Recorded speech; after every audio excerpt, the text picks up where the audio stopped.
Do you think they're ready to be called on with so many players out? No, and I speak to lots of people at the club. There's a very good youth system there. The youth team had an excellent win against Chelsea, 5-1 last week against Chelsea, who've been one of the standard bearers in youth football this century. There's lots of really, really good players, but asking those players, and I know fans just say, throw them in, it can't be worse. Well, actually, it can be worse. These players need protecting, these players need introducing in the right environment, and maybe needs must. So if you look at how several of the best Manchester United players had their chances, it's because of injuries. Remember Marcus Rashford, when he was introduced by Louis van Gaal, it was because of injuries. And sometimes this can happen in football, that the young players, they're fearless, they don't feel the pressure.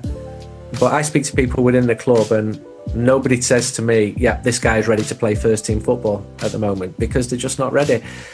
If the injuries continue, then with no transfer window, then more of these players are going to get a chance. And they get huge support from Manchester United fans as well. There's a great legacy of young players coming through at the club and often saving the club in the darkest hour.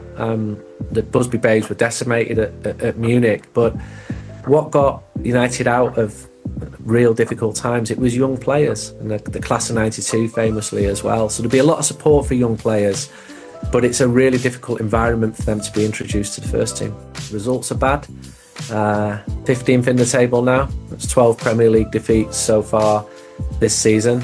After almost every league game, we see a number of statistics, almost all of them negative. A lot of them go back to either the relegation season of 73-74 or 89-90. I've not seen Manchester United this low since 89-90, and that was at a time when a man called Alex Ferguson was under serious pressure, when a lot of fans wanted him to lose his job. He managed to turn it around. Can Ruben Amorim? Nobody knows the answer to that. He's certainly got a lot of support internally within the club and from Manchester United fans as well. Equally, he needs to be winning football matches, and he said that right along. The league form has been atrocious. The football's not particularly attractive. There's a lack of goals. Cup form has been much better. Manchester United have scraped through a couple of matches, still in the Europa League, still in the FA Cup, but fans hope that it would be much better. And yet fans still sing Ruben Amorim's name at games. I think they admire his honesty. I think they knew that he'd taken an extremely difficult job, and he probably knew that himself, but I don't think fans felt it would be quite so bad. That said, every game is full.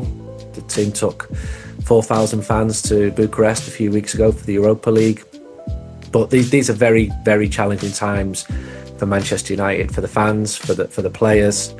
And yeah, I'm sorry I'm not more upbeat. I'm just telling you exactly how I feel.